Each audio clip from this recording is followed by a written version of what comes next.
Selamat siang, nama saya Dr. Richard, salam kenal. Hari ini saya memiliki kekaguman. Halo, saya memiliki kekaguman dengan Ketua BPOM yang Una, karena komunikasinya yang luar biasa sekali. Saya selama bertahun ini merupakan BPOM yang sangat luar biasa. Hormat saya untuk BPOM hari ini. Yang pertama mungkin saya pengen nyampaikan ada kesalahan saya dari beberapa tahun yang lalu dan ini dimulai dari kesalahan saya. Di mana pada waktu itu saya datang memberikan edukasi dan review skincare abal-abal. Itu saya tahun yang lalu dan saya akui sebenarnya itu salah. Ini adalah bukan tugas saya, ini adalah tugas BPOM. Sekali lagi ini bukan tugas saya, ini adalah tugas BPOM. Tapi jadi masalah, pada waktu BPOM punya aturan yang sangat baik. Tapi masyarakat sangat tidak teredukasi.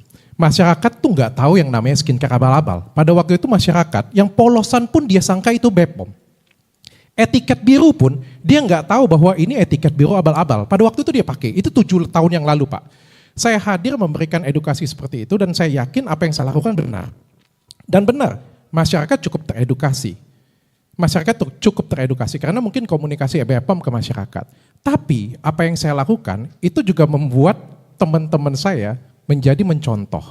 Dan ketika review ini dilakukan tidak dalam rangka edukasi, tapi kan kita nggak ada yang tahu Pak niat orang ya. Kalau institusi kan sudah jelas ditunjuk oleh negara. Tapi ketika ada niat seorang individu, nggak ada yang tahu.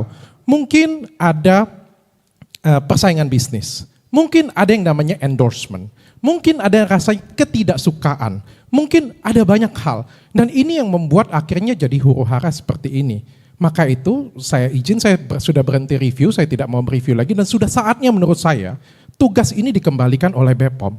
Tupoksi dan tanggung jawab ini bukan milik personal, bukan milik perorangan. Tugas dan tanggung jawab ini adalah tugas tanggung jawab BPOM. Udah gak usah bohong deh, kita semua yang ada di sini. Kita sebagai dokter kasih edukasi dokter aja, gak usah sebut merek, gak usah bawa-bawa lab. Kita harus akuin ada keuntungan yang kita ambil dari sana. Dan menurut saya itu adalah tugas tanggung jawab BPOM, bukan tanggung jawab perorangan. Sekali lagi saya minta maaf dan saya harap tugas dan tanggung jawab ini bisa kembali penuh ke BPOM. Karena saya percaya dengan ketua BPOM yang baru, saya melihat suatu cahaya yang luar biasa. 100 hari kerja loh, ini luar biasa loh. 100 hari kerja ini luar biasa. Saya tepuk tangan BPOM. Yang kedua, saya bersaksi. Saya 7 tahun kasih edukasi ke masyarakat. Saya tahu sekali peraturan BPOM, saya tahu sekali pekerjaan BPOM. Dan saya ngomong semua aturan BPOM itu bagus Pak. Semuanya itu bagus, rinci, jelas semuanya bagus. Tapi yang jadi masalah adalah peraturan yang bagus pun kalau nggak nyampe ke masyarakat, nggak ada gunanya Pak. Nggak ada gunanya. Peraturannya bagus banget, tapi alhasil misalnya kita ngomong ya etiket biru ya pada 5 tahun yang lalu ya orang nggak ada yang tahu, orang nyangka itu dari dokter orang taunya. Orang taunya yang polosan bahkan Pak, polosan pada zaman 5 tahun yang lalu Pak, itu orang bilang kalau teman ngomong BPOM itu BPOM. Artinya di sini ada komunikasi yang putus antara BPOM ke masyarakat. Nah ini yang menurut saya langkah-langkah yang Prof. Taruna dan teman-teman BPOM di sini harus perbaiki. Terima kasih Baik, Pak. Baik, terima kasih. Kemudian dari Dr. Richard Lee, terima kasih atas inputnya. Yang jelas bahwa apa yang disampaikan, sportivitas itu sangat bagus. Tidak ada manusia yang tidak pernah berbuat salah, termasuk saya. Dan kita bukan manusia atau bukan malaikat. Jadi saya sangat senang dengan sportivitasnya, apresiasi Dr. Lee. Kemudian tentang dampaknya terjadi huru-hara. Huru-hara selalu mempunyai 2 dampak. Dampak pertama adalah ada orang yang tersakiti, tapi ada dampak berikutnya. Ada hikmah yang kita bisa gapai dari situ. Salah satu hikmah penting adalah kenapa kami secara objektif mengundang semua. Saya terbuka aja, semua yang bertikai di sosial media itu, apakah influencer atau netizen, saya undang hari ini. Dengan suatu asumsi mudah-mudahan ini menjadi bisa forum yang kita sebut dengan rekonsiliasi. Rekonsiliasi dalam bagaimana orang yang merasa benar bisa memaafkan yang salah, tentang yang salah bisa berguru pada yang benar. Untuk apa? Untuk mencapai keinginan bersama kita bahwa produk Indonesia bisa menjadi tuan rumah di negeri sendiri.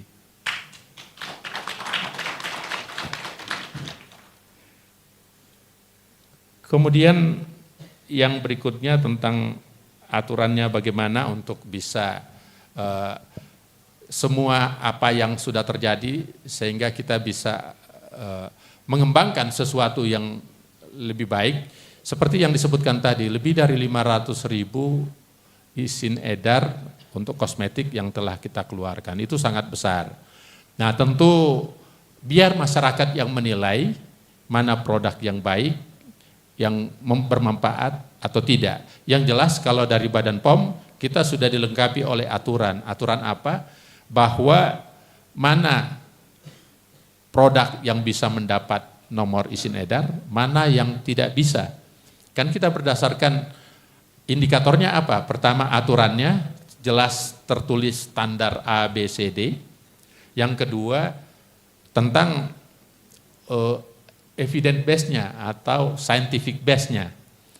Nah, kalau misalnya ada klaim A, klaim B, klaim C, dilengkapi dengan aturan untuk, kan kita ada aturan tentang label, aturan tentang kosmetik, ada aturan tentang konten, dan ada aturan tentang kemasan dan sebagainya.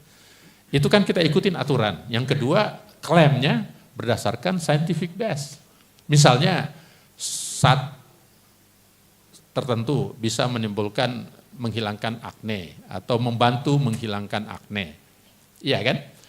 Ya bisa saja overclaim itu, tapi ada basic scientificnya, bukan sekedar klaim. Nah kalau sekedar klaim itulah yang kita sebut dengan overclaim. Dan overclaim tentu kita punya aturan, karena kita punya aturan pelabelan, kita bisa bertindak mulai dari tindakan administrasi mengingatkan sampai dengan tindakan selanjutnya adalah mencabut izin edar. Itu otoritas yang ada sama kami. Kemudian kalau terjadi pelanggaran dan merugikan orang lain, itulah yang masuk ke pro justisia. Jadi terima kasih masukannya Dr. Lee, kita terima dengan baik. Download Tribun X sekarang, menghadirkan lokal menjadi Indonesia.